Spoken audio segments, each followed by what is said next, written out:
Hello, prospective students. My name is Caleb Downey. I'm a current second-year student here at Mirage, and today we're here with several of our student veterans to give you some insights about our program. So to start off, we'll start with Sam here. Tell me a little more about yourself, like where you came from and where you're headed after this.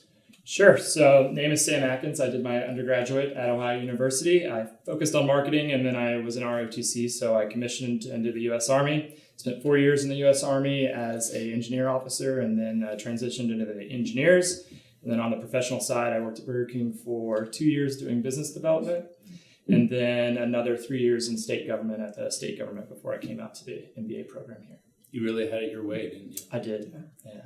Can make a Whopper in 30 seconds. I bet you can. So what are you planning on doing post-MBA right now? My focus is healthcare administration, so I'd like to stay doing kind of a middle management roles, but on the hospital side.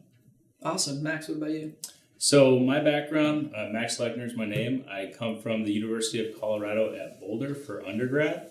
During my time there, I got really interested in the Marine Corps officer program, so I went through OCC, which essentially you do during your summers, you go and you do a little bit of training, and then eventually you commission. So I commissioned 2 years after I graduated due to some technical difficulties with my application. After that, during that time, I spent a lot of time just developing myself as a Marine Corps officer. So I became an EMT, did a little bit of general contracting work just to gain that project management experience. Spent 5 years in the Marine Corps as an intelligence officer before I got out due to also technical issues, mainly injuries. So got out and really decided that I had to reframe who I am and basically what I want to do with my career. That's why I decided that MBA would be appropriate for me, specifically in Mirage. And so that's kind of my backstory and where I came from. Where are you headed next? So my next path, I guess you could call it, is going to be at Deloitte. I got a job as a cybersecurity consultant. Awesome. So I'm going in, basically taking some of the experience that I had in the Marine Corps doing threat intelligence. You got to apply that to the civilian sector, specifically looking at cyber. So I'm really excited for that. Not exactly what I thought I would do. I knew I wanted to get into consulting. Didn't know it would be in such a nerdy field, but I'm definitely excited that it is because it's a great way to differentiate yourself, and I'm really interested in that type of topic. Awesome. Andrew? Yeah. So I'm a first-year MBA candidate here at Mirage. I have a Bachelor of Science in Finance from Penn State University, and I spent close to 9 years in the Marine Corps Infantry. So I did a couple of deployments. One was a Westpac, which is a 7-month float throughout the Western Pacific. And then I spent 12 months in Afghanistan. And then I did a 3-year special duty assignment as a close quarters battle instructor in Chesapeake, Virginia. Like I said, I was on the enlisted side, so I haven't done any work in between my undergrad and the MBA. I had 1 year left in my undergrad. Came straight here after that. I'm using the GI Bill, focusing on digital transformation and hoping to get into portfolio management. Awesome. So I know you're still in your first year. So right now it's really the internship is your next step in the MBA. So what are you doing for that? So I'll be in Minneapolis this summer working with Cargill, which is essentially an agricultural intermediary. And I'll be doing commodities trading for them. So I'm pretty excited. That's exciting. That's awesome. Yeah. I know we got that pretty early on too, which is great. So. Yeah, third week of the program. Had to kick back a little bit after that. Yeah. So I'm Caleb Downey. My undergrad was from the Air Force Academy in Colorado Springs. Did 4 years there.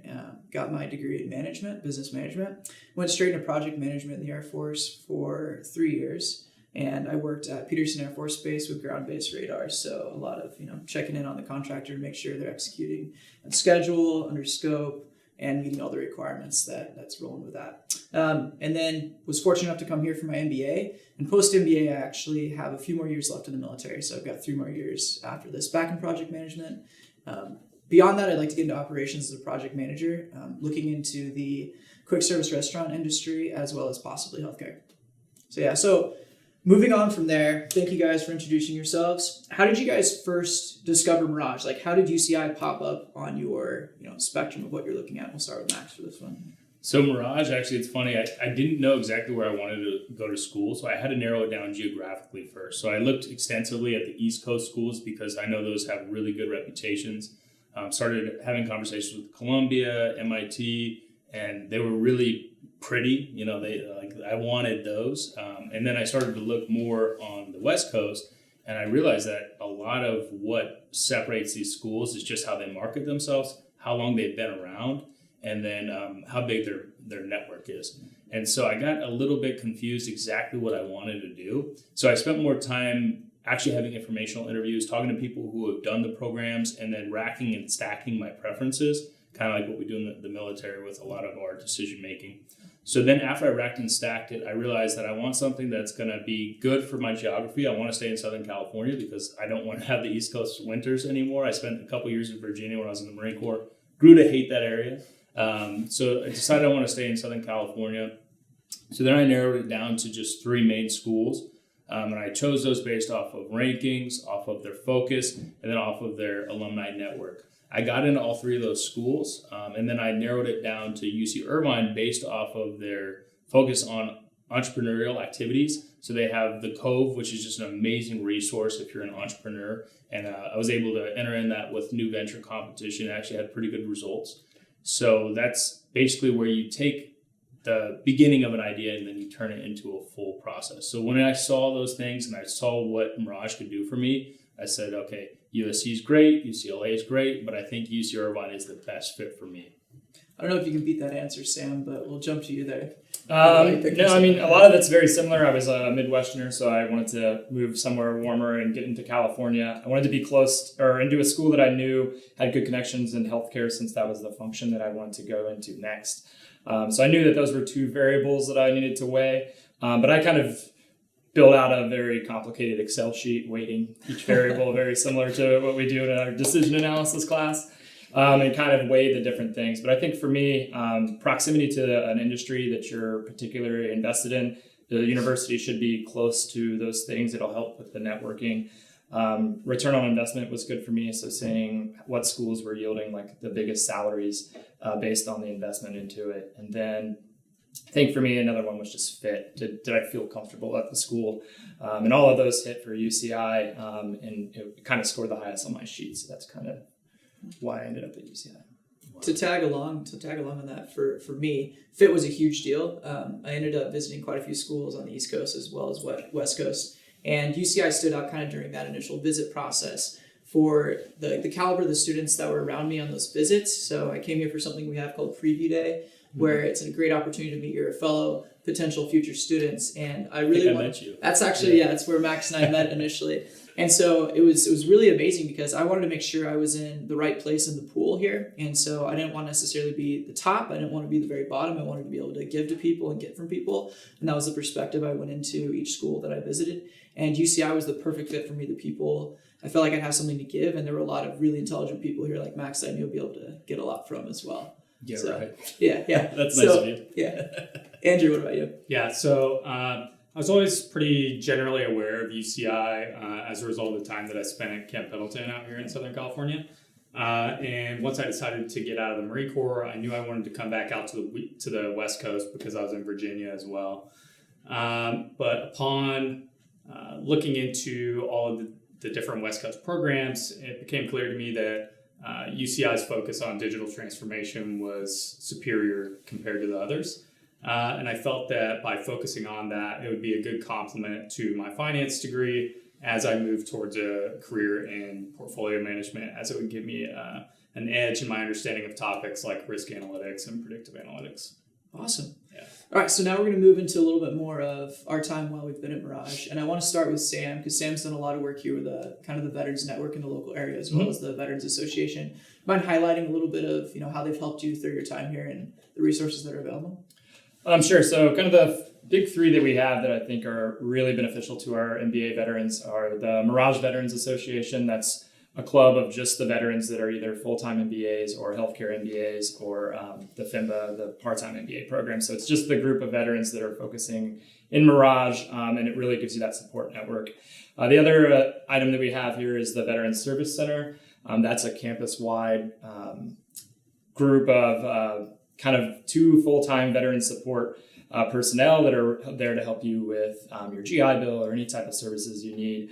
And they also have full-time hours and a lounge and things that you can kind of network and get to know other veterans. And then we also have the American Veterans Alliance, a chapter here on campus, which is a really very helpful group to, again, meet other veterans, but also to start leveraging employment opportunities across the campus. So those are all very good opportunities that we have here, and they helped us get a bronze rating as a military-friendly school at UCI. So there's definitely a lot of focus here for the about 200 veterans that we have on campus, and then about 800 dependents that are getting benefits. That's awesome. Yeah. So mine's more on the personal side. I'll tag in on this question a little bit. So for me, the community itself at Mirage, the Career Center has been really amazing for kind of helping the veteran who has a completely different looking resume than your standard civilian, reel all that back in and make sure that the way that we're describing ourselves and our past experience in a way that's applicable and more competitive compared to other people that have been working in civilian industry the whole time. So the career services kind of knew right off the bat that we were going to need a little bit of extra help, I think. Mm-hmm. And so I know for me personally, they spent lots of additional time meeting in one-on-one personal sessions, making sure that my resume, was chalked up to what it needed to be. And also the existing veterans in the Mirage Veterans Club gave me a lot of support in that as well. And I know as Andrew came in, I know Max and I and Sam helped him with his resume as he jumped in trying to get an early internship opportunity. Yeah. And so I say in general for the environment, it's been pretty amazing for veteran-specific support for me and for Sam as well. All right, so moving on, let's get into a little bit more of the specific activities you've done while you're here, different things you've done with clubs, social activities. Max, why don't you start us off with that one? Yeah. So I hinted at it earlier, the new venture competition. Yep. That really was the highlight of my time here. So I went in there basically not knowing what I wanted to do from an entrepreneurial standpoint. I had a few ideas about apps, but I was so sick of hearing about everyone's app idea because it seems like everyone and their mother has an idea of how they're going to get in your phone and then sell you something you really don't need. So for me, I went in there with an open mind and just had a few conversations with different organizations who were trying to recruit people on. I met a gentleman who was from the UCI's medical field, and he was working with diagnostic tools in autism.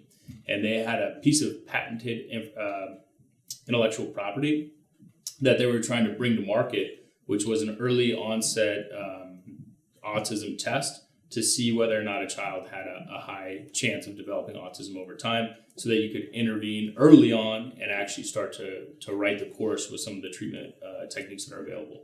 So we were able to take that concept, build a marketing effort around it, and really understand who our customer was, and got about $2,000 worth of funding from the Cove, which I mentioned before, just to do customer interviews. So we went to different seminars. We talked to, I think, 60 potential customers and also a lot of doctors who are involved in that area.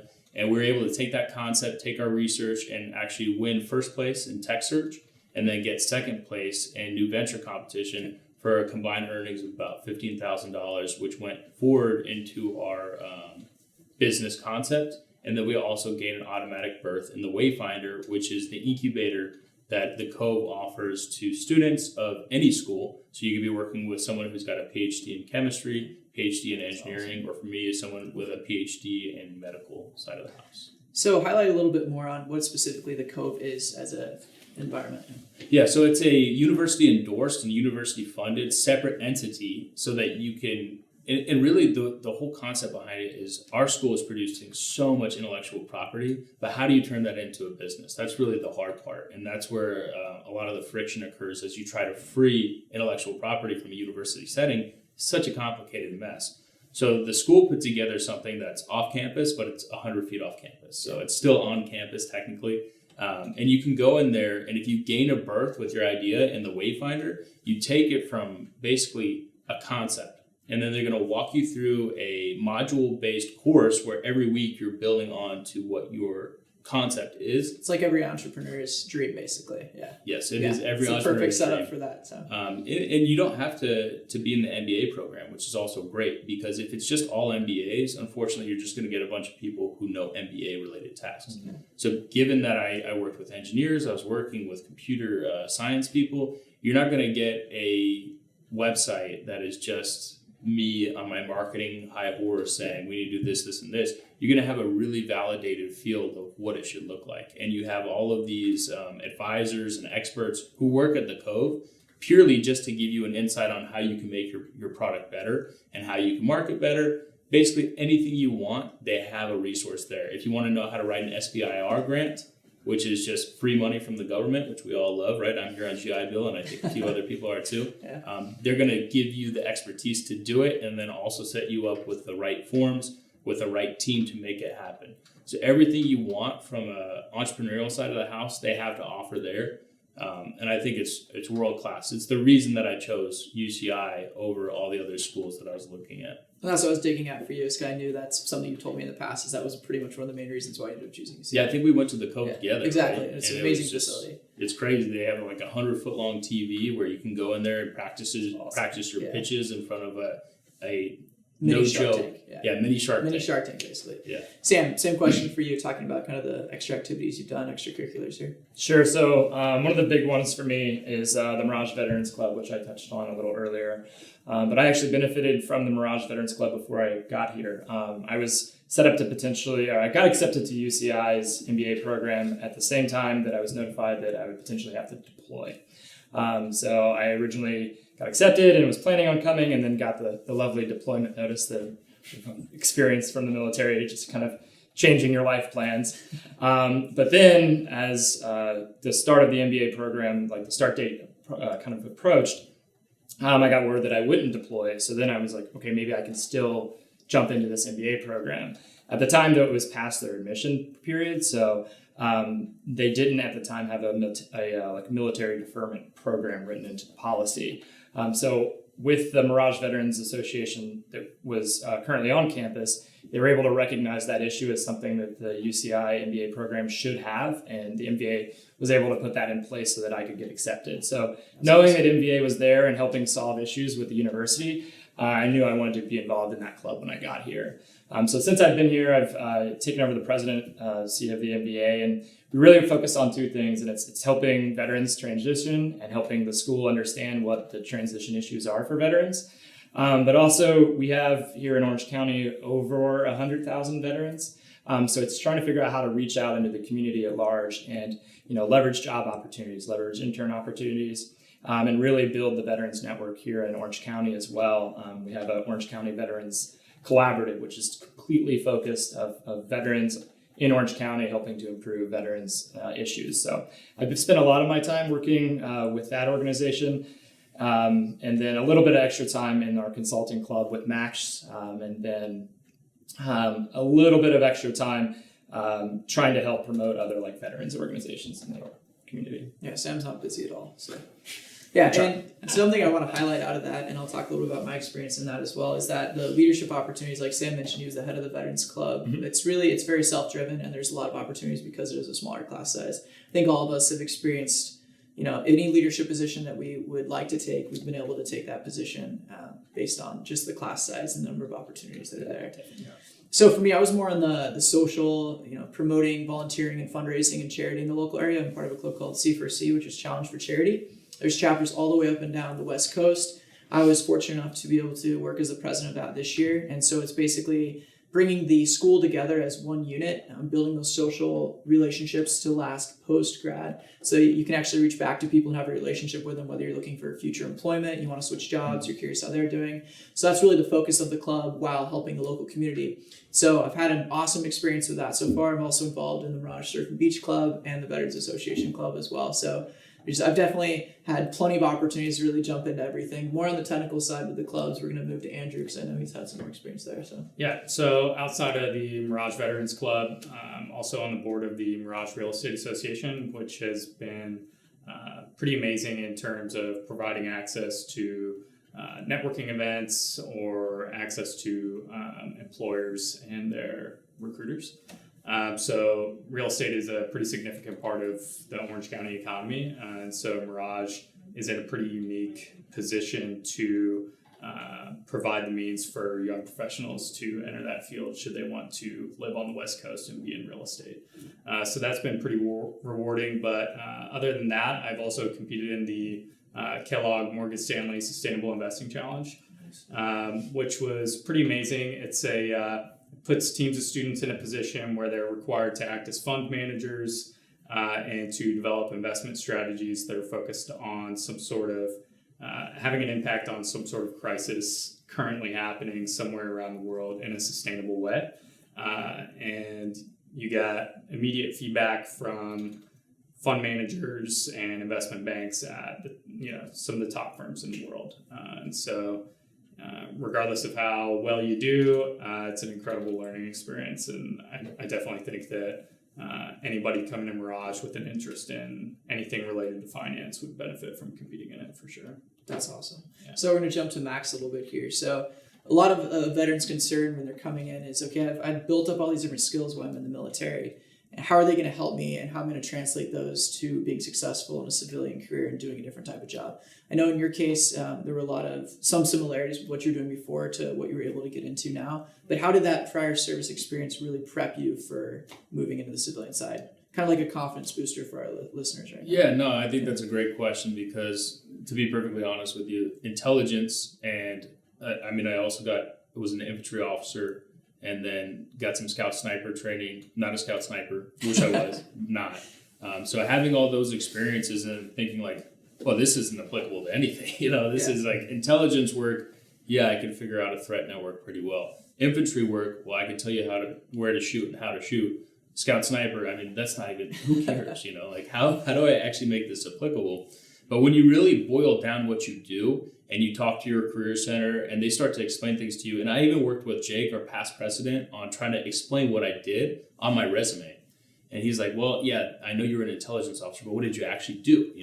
You advise the general on strategy decisions. That's what consultants do. How do you apply that? So even just giving it a new label and saying, yeah, I was an intelligence officer, but what I was doing was I was informing strategy and coming up with a strategic reach and a strategic idea that we were going to implement for our organization. That's consulting. Yeah. So having that prior service experience, which we all have, we are all project managers, we're all consultants. It's just a matter of defining what that looked like in your specific field. So having that background, the 5 years in the Marine Corps, doing all sorts of different planning processes and things like that, it's all about just taking that concept, which has already been adopted by the business world in whole, and having the assistance, first off, and also the presence of mind to be able to convert that into civilian language and say, I wasn't just the guy who was telling people where to shoot their weapons. I was a project manager. I was a planning officer. I was able to do all these things that make sense to civilians. Because if you say, I drive a big truck and I like to shoot things, you're not probably going to get hired. Yeah. As much fun as that is, Yeah. and, as Marines, that's what we love to do. So, Andrew, do you have anything to add to that in general? Yeah. So obviously I have a similar background, Marine Corps infantry. So in order to avoid just repeating what Max said, I'll say that, my military experiences not only gave me the confidence to successfully navigate the challenge that's ahead of me, but it's made me attractive to all of the employers that I've encountered to this point. I think, like I said in the beginning, I landed my internship the third week of the program, and I can honestly say that through every step of that process, the interviewers were actually excited to talk to me. And they even told me this going into the interviews, like, oh my gosh, I read your resume. I was so excited I got to interview you. This is going to be great. And so just understanding that mentality that a lot of them bring to the table because of who we are and the experiences that we've had is a huge confidence boost. And everyone should understand that that's going to be in our shoes next. Yeah, Awesome. it really is a force multiplier. As you're going out, it's going to be held against you. That's what I thought at first, that it would be held against me. Yeah. But it really just helps you get your foot in the door, and it helps you establish that you do have leadership experience and you do have managerial experience. Which is surprisingly lacking. I feel like a lot of companies are really desperately looking for that. And so that's the first reason we get our foot in the door usually is a leadership experience. Yeah, brand yourself as a leader. Yeah. That's the easiest way to get your foot in the door. Yeah. All right. I think that wraps it up for today. Thank you guys for chatting with us. And hopefully that answers a lot of the questions that potential vets have for the program. And hopefully we'll see you here at UCI Mirage.